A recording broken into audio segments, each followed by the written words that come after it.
Hello friends, today we are going to make 3-piece clay dragons. The first thing we're going to do is roll a coil. Remember to roll from palm to fingertip back and forth and keep your pressure even. If your coil gets a little bit flat, you're going to gently tap it down like I just did there to even it out. Make sure you have a nice even coil and remember the rule of thumb, which means the coil really should not be any thicker than your thumb, but in this case, we will go a little bit thicker. Cut off a piece of your coil and form the center gently. Take that piece that you cut off and gently bend it, kind of like a rainbow shape. Tap your bottoms, like I'm doing here, so that they are extremely stable and can stand up on their own. Next, let's make our tail. Take another piece of that coil, tap the bottom like you did for the center so that that piece will also stand up. You can turn it on its side to roll it into a pointed shape if you'd like and form it into the shape that you like that way. Make sure that once you're done that you stand it up and tap it to make sure that it also still stands up on its own. Next, take another piece of coil and form the neck and head. You can bend it a little bit like I'm doing here, but just make sure that it is still able to stand up on its own like I'm checking here. You can use a tool to cut a mouth like I just did and form it gently with your fingers. You can use something to poke holes. There is no right or wrong way to add a mouth. The most important thing here is to make sure it still stands up. Next, you're going to form details like spines and plates and spikes. You can start with a bead and kind of roll one end of it to make it kind of pointed like I am, kind of like a Hershey's Kiss. Make sure the bottoms are flat so they're easier to slip and score. See, I'm rolling that to make kind of like a cone shape. You can also take off a piece, and if you're going to cut, like flatten a piece of clay and cut it, make sure you use a mat first so it's easy to peel off. If you try to do that on the table, it's going to stick. So you can form little details that way as well by using your mat. Next is to scratch, attach, and join. Here we're using a very scratchy brush, so we can just dip in our water or our slip and scratch the clay and wet it at the same time. Make sure you use a tool to join, which means you're kind of mushing the clay gently together so it all looks like one piece. You're gonna do that over and over with each detail that you add. Scratch, attach, and then take your tool and gently kind of like spread it like you're spreading butter on a piece of toast so it all looks like one piece when you're done.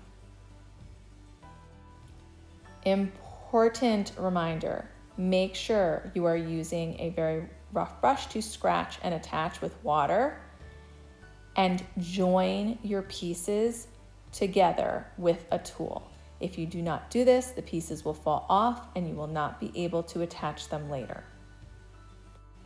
Depending on your creative vision, you may or may not want to add texture. I'm doing it with a popsicle stick kind of sideways here. You can use a variety of tools, or you may opt to just add more details with glaze later or paint. So adding texture isn't a must, but it's an option.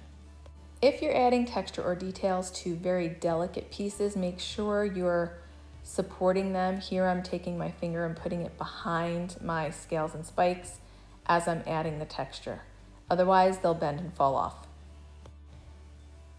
Adding additional features. Now, you're gonna wanna think about how much time you have to create this, going with what you think is most important first. So if adding more features to your face or the head is important to you, maybe start by adding those first. Here I'm adding some eyes with little beads. You don't have to do it this way. This is just one way to do it.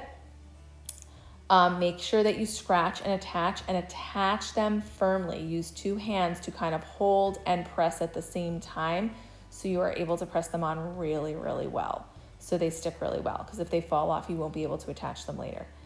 I'm using the back of a brush to kind of add a pupil. That's one way to use another tool in a different way, but yours does not have to look like mine at all. And here I'm just going to add some horns and eventually add a tongue to the mouth. Just doing it with this scratch and attach method, being very, very careful, not making things too thin or too tiny. so that they run less risk of breaking. Again, yours does not have to look like mine. This is just to give you some ideas.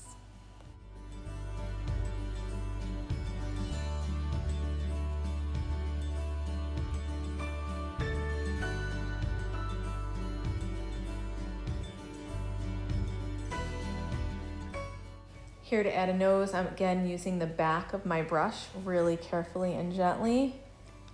Carefully turning the dragon over in my hand. Make sure that every time you're adding something, it is still able to stand up on its own. Some quick notes. 1, make sure your dragon pieces stand up and do not wobble. If they do not stand when they are wet, they won't stand after firing. 2, remember the rule of thumb, not too thick.